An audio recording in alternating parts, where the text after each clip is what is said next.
बिस्मिल्लाहिर्रहमानिर्रहीम। अस्सलाम वालेकुम नाज़रीन, मैं हूँ साकिब बशीर। सुप्रीम कोर्ट में हम सुप्रीम कोर्ट का जो तराजू है वो दोनों जो है वो बराबर नज़र आ रहा है हमें। हम उसके नीचे मौजूद हैं, सुहेल रशीद साहब भी मौजूद है, वो भी बताएंगे कि क्या तराजू वाकई ही जो है वो बराबर है या ऊपर नीचे भी है।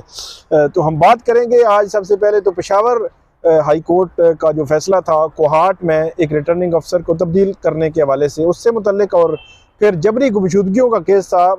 इमरान खान जो पीटीआई की जानिब से एतजाज़ एहसन और दीगर ने एक पटिशन दायर की थी जिसमें पॉलिटिकल वर्कर्स को, इसके अलावा सहाफ़ियों को, सोशल मीडिया एक्टिविस्ट को जो लापता किया जाता रहा, वो सारा मतलब रिकॉर्ड भी है। तो उसमें आज बड़ी ड्रामाई किस्म की एक प्रोसीडिंग हुई है, उस पर बात जो है वो करेंगे। सुहेल साहब बहुत शुक्रिया आपका। सबसे पहले तो पेशावर हाई कोर्ट चलते हैं कि पेशावर हाई कोर्ट का क्या हशर किया है आज काजी फाइज ईसा साहब का, वो जो मेंबर 3 मेंबर बेंच था शुरू में जिसने समाअत की है, तो क्या हशर किया उन्होंने? हशर किया गया जी, कुछ देर की समाअत में उसका फैसला ही बाकी नहीं रहा। उसका इंटरिम ऑर्डर जो है ना, पेशावर हाई कोर्ट का वही असर किया है जो लाहौर हाई कोर्ट का किया था। अच्छा, इंटरिम सारा कुछ अपील ही अलाउ कर दी, पूरी अपील अलाउ कर दी और उसको बिल्कुल खत्म कर दिया मामले को। और आरओ के मामले में सुप्रीम कोर्ट बहुत ज्यादा हसास है कि आरओ की अपॉइंटमेंट आप चैलेंज नहीं करनी। आरओ भी 8 फरवरी इलेक्शन भी 8 फरवरी इलेक्शन तभी होंगे ना जब आरओ काम करेंगे। तो वो उसी से जोड़ के देख रहे हैं। और चीफ जस्टिस साहब ने शुरू में ही कहा कि ये किस तरह का ऑर्डर पास किया है, ये तो लगता है कि कुछ हथकंडे इस्तेमाल हो रहे हैं कि इलेक्शन ना हो। ठीक है, कुछ हथकंडे इस्तेमाल हो रहे हैं, उन्होंने ये अल्फाज इस्तेमाल किए। और ये किस तरह के ऑर्डर्स पास हो रहे हैं कि इंटरिम ऑर्डर में ही दूसरे पार्टी को सुना ही नहीं और आपने आरओ की जो है ना वो सस्पेंड कर दिया। और उसकी वजह से 19 उम्मीदवारों की स्क्रूटनी का अमल भी रुक के रह गया। और इलेक्शन कमीशन चूंकि अपील में आया हुआ था, इलेक्शन कमीशन का काम डीजी ला सुबह सुबह अदालत में मौजूद थे सुप्रीम कोर्ट में। और उन्होंने तो बस बातें तो काजी साहब ने की, उन्होंने तो सिर्फ 7 मुंडियां लाएंगे। यस, यही बात हुई है, हमारे साथ बड़ी ज्यादती हुई है। बिल्कुल, हम तो इलेक्शन करवाने के लिए तैयार बैठे और हमारे हर कॉल ऑफ फेल से इलेक्शन नजर आ रहा है। और वो जो पिटिशनर थे इसमें रिटर्निंग अफसर के खिलाफ, वीडियो लिंक में पेश हुए थे, वो कैसे उनका क्या हुआ और वो कैसे जुर्माने से बच गए? वो तो इन्हें अदालत और पता नहीं क्या क्या किस किस मामले में पढ़ने वाले थे। उनका असर तो उमैर नियाजी से बुरा होने वाला था क्योंकि वो सामने थे, वीडियो लिंक पे मौजूद थे। बुनियादी थोड़ा सा बैकग्राउंड हम देख लेते हैं। कोहाट में रिटर्निंग अफसर जो थे, जो पहले थे, उन्होंने खराबी सेहत पर कहते हैं कि खुद दरखास्त की इलेक्शन कमीशन को कि मुझे चेंज कर दिया जाए। उनको चेंज कर दिया गया और उनकी जगह इलेक्शन कमीशन ने नए आरओ को तैनात किया। नए आरओ की अपॉइंटमेंट को जो है ना एक दरखास्त गुजार ने पेशावर हाई कोर्ट में चैलेंज कर दिया कि जी हमारा आरओ क्यों तबदील हुआ। पेशावर हाई कोर्ट के सिंगल बेंच ने सुनते हुए पहले दिन ही जारी कर दिया। हाँ, इलेक्शन कमीशन को सुने बगैर उस पर स्टे जारी कर दिया, जिसकी वजह से उस आरओ ने अपना काम छोड़ दिया हुआ था। और उस ऑर्डर को सुप्रीम कोर्ट में चैलेंज, अब मजे की बात है, पेशावर हाई कोर्ट के 2 ऑर्डर थे। अच्छा, ठीक है, और जिसकी सारों को वेट था ना कि इलेक्शन कमीशन इसको सुप्रीम कोर्ट में चैलेंज करेगा, बल्ले वाला, उसमें इलेक्शन कमीशन ने इसी में आफियत जानी कि सुप्रीम कोर्ट नहीं जाना। ठीक है, कि सुप्रीम कोर्ट तो पूछेगी भाई कि बल्ला होने ना होने से आपको क्या फर्क पड़ रहा है, आपकी ठीक है, आप क्यों स्टे खत्म कराने आ गए हैं? ठीक है, उनको बल्ले से खेलने दे, आप तो इलेक्शन कराए ना यार। इसलिए इन्होंने उसकी नजरसानी तो पेशावर हाई कोर्ट में ही डाली।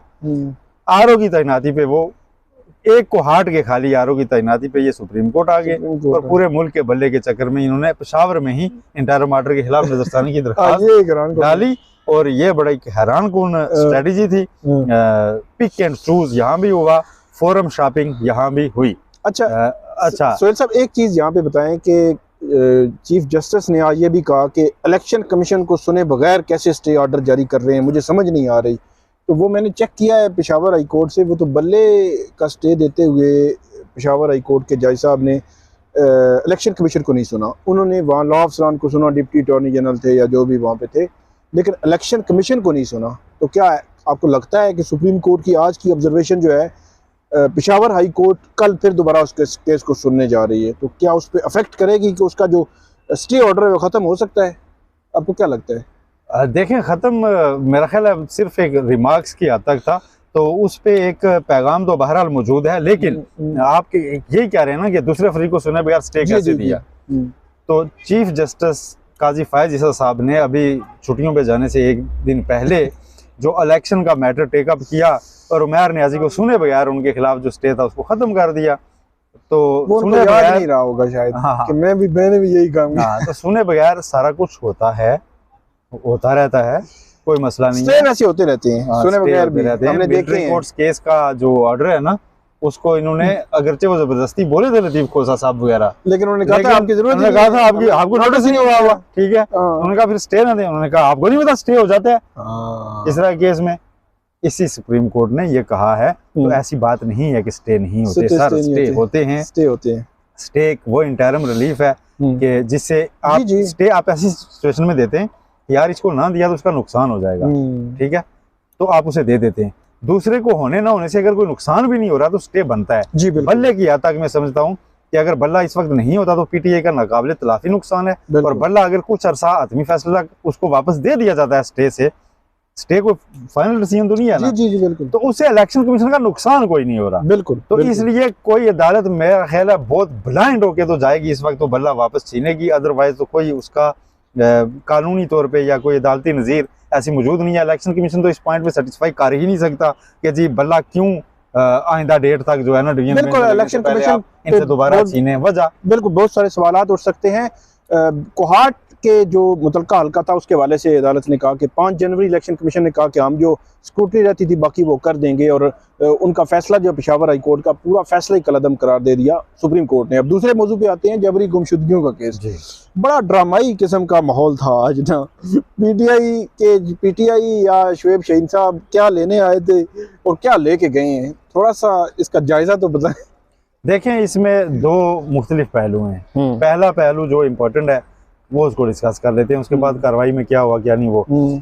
वो ये है कि शुएब शाहीन साहब की जो एतज़ा हसन की दरख्वास्त थी उस पर जो रजिस्ट्रार के एतराज़ात थे वो मुस्तरद कर दिए हैं सुप्रीम कोर्ट ने, और उस दरख्वास्त को बाकायदा समाअत के लिए मंजूर कर लिया है। उस दरख्वास्त पे अब अटार्नी जनरल को भी कहा है कि आप अदालत में आ जाएं, और उन्होंने कहा है कि हम इस मामले को आप तय करेंगे हमेशा के लिए, और आप हमें बताएं। इम्पोर्टेंट डेवलपमेंट मुझे लगती ये है। इम्पोर्टेंट है। जो ऑब्जर्वेशन है आप हमें पॉइंट्स लिख के बताएं कि आप हमसे क्या चाहते हैं, कि हम क्या क्या ऑर्डर करें। ठीक है, कल हमने डिस्कस भी किया था कि एग्जैक्टली क्या मांगना है वो आप बताएं। हाँ, कि उन्होंने कहा हमारी अदालत की लिमिटेशंस होती हैं, लेकिन आप हमें बताएं कि हम किस हद तक जा सकते हैं, तो हम जाएंगे। और इंशाल्लाह उन्होंने कहा कि आप बहुत हो गया, मिल के हम आगे चलते हैं।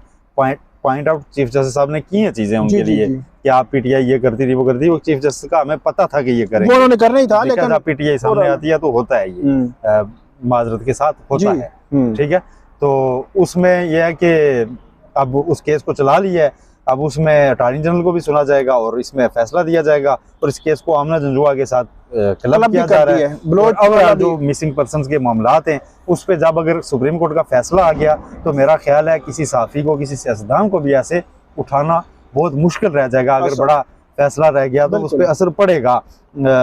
अब आते हैं दूसरे पहलू की तरफ। प्रोसीडिंग वाले पोर्शन पे आए। बड़ा शोर पड़ा हुआ है सोशल मीडिया पे, शोर दुरुस्त भी पड़ा हुआ है। हुआ देखें, शुएब शाहीन साहब ने एक चीज़ एक्नॉलेज नहीं की चीफ जस्टिस ने आज पूरी समाअत में, कि शुएब शाहीन आपके सामने पाकिस्तान पीपल्स पार्टी के बैरिस्टर एतजाज हसन के वकील के तौर पर खड़े हैं। उन्होंने कहा नहीं ये पीटीआई की वकील है। उन्होंने उनको पूरी समाअत में पीटीआई के ताने दिए हैं, पीटीआई की हुकूमत का किया राउंड पे डाला है। वो बार बार कहते रहे बेचारे कि मैं यहाँ पे एक वकील के तौर पे हूँ, एतजाज हसन की वकालत कर रहा हूँ। उन्होंने कहा नहीं जी, आपके दौर में भी तो ये हुआ, आपके दौर में भी तो ये हुआ, आपके दौर में ये क्यों हो गया था, आपके दौर में वो क्यों हो गया था, आपकी दरखास्त में फलां का नाम नहीं, आपने पिक एंड चूज किया है। उन्होंने कहा जी कि उन्होंने कहा जी कि हमने जो अभी मामलात हो रहे हैं ना इलेक्शन से पहले, जिस तरह लोगों को अगवा किया जा रहा है और वापस नमूदार होते हैं और प्रेस कॉन्फ्रेंस करते हैं, पार्टी छोड़ जाए। उन्होंने कहा जी आपकी पार्टी छोड़ रहे हैं तो हम क्या करें। अच्छा, फिर उन्होंने कहा जी, चीफ जस्टिस साहब ने उनसे पूछा, जो मुझे मेरे लिए बड़ा शॉकिंग था, कि एतजाज हसन के सामने लोगों को अगवा किया गया है कि वो दरखास्त ला रहे हैं। ये वैसे ठीक है। फिर उन्होंने कहा जी कि अच्छा ये कौन है जी, इमरान रियाज, ये कौन है, इनका आपने नाम लिखा हुआ। उन्होंने कहा जी ये भी एंकर है। इमरान रियाज 4.5 मंथ जो है वो लापता रहे हैं, और उनके लिए पूरे कहते हैं उन्होंने क्या कहा, हर जगह आवाज उठाई गई है। मेरा ख्याल है ये बड़ा हैरान कौन था। कहते हैं वो कि आप भी वो मिसिंग पर्सन। उन्होंने कहा जी वो वापस आ गए हैं, शुएब शाहीन ने कहा वो वापस आ गए हैं, लेकिन उनकी हालत बड़ी गैर है। वो कहते हैं आप क्या उनकी तरफ से गवाही दे रहे हैं कि जी वो उनकी हालत क्या है या तो उन्होंने खुद क्या कहा। उन्होंने कहा वो तो बोल नहीं सकते थे। तो 1 बाय 1 उन्होंने हर पर्सन को जो है उसको किया और उस पर फिंगर्स रेज की कि ये क्यों है ऐसे। और उन्होंने कहा जी अच्छा आपने इमरान रियाज का नाम लिखा वो तो बासर तो वो बासर नहीं है क्या? उन्होंने कहा जी एक तरह से है। उन्होंने कहा आपको इसी कोर्ट रूम में शायद नजर आए, शायद बैठे हूँ यहाँ पर जो कि बासर नहीं है, मतीउल्लाह जान और दूसरे साफी नजर नहीं आ रहे। साफी नजर नहीं आ रहे। वो वैसे आजकल नजर आने चाहिए उन्हें, क्योंकि उनको बहुत तनकीद कर रहे हैं वो। असतूर साहब, ठीक है, इन दोनों का मामला देखेंगे। ये आज भी अपनी बात पे खड़े हैं, ये नहीं कह रहे कि हम शवाली लागा जात गए थे, ये नहीं कह रहे कि हम इधर उधर चले गए थे। तो आपने इनके मामले के ऊपर जो है ना क्यों स्टैंड नहीं लिया? शोएब शाहीन साहब ने कहा कि मैं तो उनके लिए कोर्ट गया था, मतीउल्लाह जान साहब के लिए कोर्ट में खड़ा हुआ था। तो उन्होंने कहा जी नहीं, आपने पिक एंड चूज किया है, आपने इनमें इसका नाम। उन्होंने कहा जी मैं सबसे टॉप पे इनका नाम लिख देता हूँ, मैं फिलहाल सिर्फ आपके सामने लाया था केस 2023 में होने वाले मामला का, और उसमें कोई तफरीक नहीं बरती। उसमें जर्नलिस्ट भी डाले हैं, ब्यूरोक्रेट भी डाले हैं, बलोच भी डाले हैं, और उसमें सारा मामला मैंने डाला हुआ है। तो मैंने कोई तफरीक नहीं बरती। उससे पहले का अगर आप मामला कहते हैं तो मैं सबसे टॉप पे इनको रख देता हूँ। मैं सीएम भी डालने को तैयार हूँ, और इनका नाम मुझे रखने में कोई नहीं है, उनका भी पता चलना चाहिए। फिर वो मामला जी उन्होंने इससे होता हुआ फिर पीछे चला गया। उन्होंने एक हवाला दिया हुआ अंदर कि शीरी मजारी साहिबा ने बयान दिया था कि जी मैंने इस मामले पे बिल पेश करने की कोशिश की तो बिल गायब हो गया। तो वो फिर वो बिल की गुमशुदगी पे मामला चला गया। उन्होंने कहा जी ये लापता बिल का केस बन जाएगा। फिर शीरी मजारी की एरियत पे सवाल उठाए, फिर पीटीआई गवर्नमेंट की एरियत पे सवाल शीरी मजारी साहब की यहाँ मैं बता दूं कि मुझे कॉल आई थी जब निकले कोर्ट से, तो मुझे कॉल आई, उन्होंने बताया कि वो जो बिल वो ड्राफ्ट हमने किया था, लेकिन वजारत दाखिला की जानिब से बिल जो है वो टेबल किया गया था सेनेट में। वो पॉइंट आउट कर भी दिया था चीफ जस्टिस ने, प्रिंट निकलवा लिया था उन्होंने, कौमी असेंबली की वेबसाइट पे मौजूद है। ये तो शेख रशीद का बिल है। तो वो कह रहे थे कि मुझे क्यों कह रहे हैं, इस्तीफा क्यों नहीं दिया, जो आपका बिल जो है वो लापता हुआ, कि मुझे क्यों कह रहे हैं। अच्छा, शेख रशीद साहब की चूंकि पहले हो चुकी थी, उन्होंने शेख रशीद का नाम पढ़ा गुमशुदा अफराद में, तो उन्होंने कहा कि आप शेख रशीद को मासूम की कैटेगरी में रखना चाहते हैं। शेख हाँ, अच्छा, ये वो बंदा है जो धरने के खिलाफ नजरसानी ले आता है, और क्या अपने केस के लिए खुद नहीं आ सकता? ठीक है जी, आप उनके बिहाफ पे आ रहे हैं, आप सियासी फोरम के तौर पे इस्तेमाल करना चाहते हैं सुप्रीम कोर्ट को, और कल को शेख रशीद मुकर जाता है जी कि मुझे तो कोई मसला नहीं है, शोएब शाहीन कौन होता है मेरी जगह बात करने वाला, तो आप क्या करेंगे? इस तरह के सवालात थे।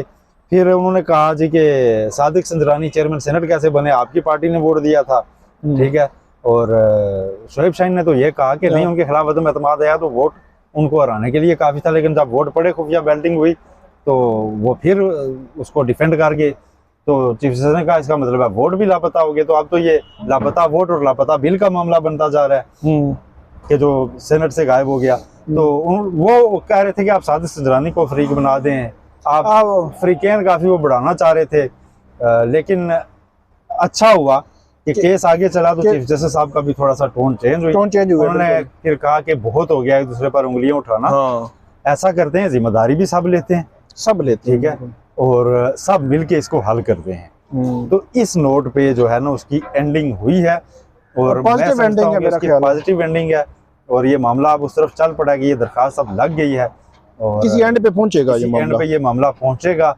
और शोएब शाहीन साहब जो है ना, आज उनका वैसे दूसरा राउंड था, कल दिन को सोशल मीडिया पे उनको बड़ा कहा गया कि वो सुप्रीम कोर्ट में नहीं थे, तो आज चीफ जस्टिस साहब ने कहा कि देखिए हमने आपकी लेवल प्लेइंग फील्ड की दरखास्त भी कल लगा दी है, अगर से कल आप हमें छोड़ के चले गए थे उसके बावजूद हमने लगाई है, तो आपको हम सुन रहे हैं, तो कल भी आपको सुनेंगे। अब कल दिन को अटॉर्नी जनरल भी मौजूद होंगे, 20% केस भी दोबारा उठाया जाएगा, और उससे पहले लेवल प्लेइंग फील्ड भी केस लग जाएगा। तो पीटीआई के लिए अच्छा ये है कि डेली सुप्रीम कोर्ट में अगर उनका कोई ना कोई मामला पेंडिंग है ना, तो वो मेरा ख्याल है सेफ है। बिल्कुल, बहुत शुक्रिया सुहेल रशीद साहब। नाजरीन, ये दो मौज़ूआत थे, पेशावर हाई कोर्ट और जबरी गुमशुदगियों का केसेस जो हैं उनमें अब क्या होने जा रहा है, क्या हो सकता है, उससे मुतल्लिक हमने बात की। आप हमें फीडबैक ज़रूर दीजिएगा। अल्लाह हाफिज़।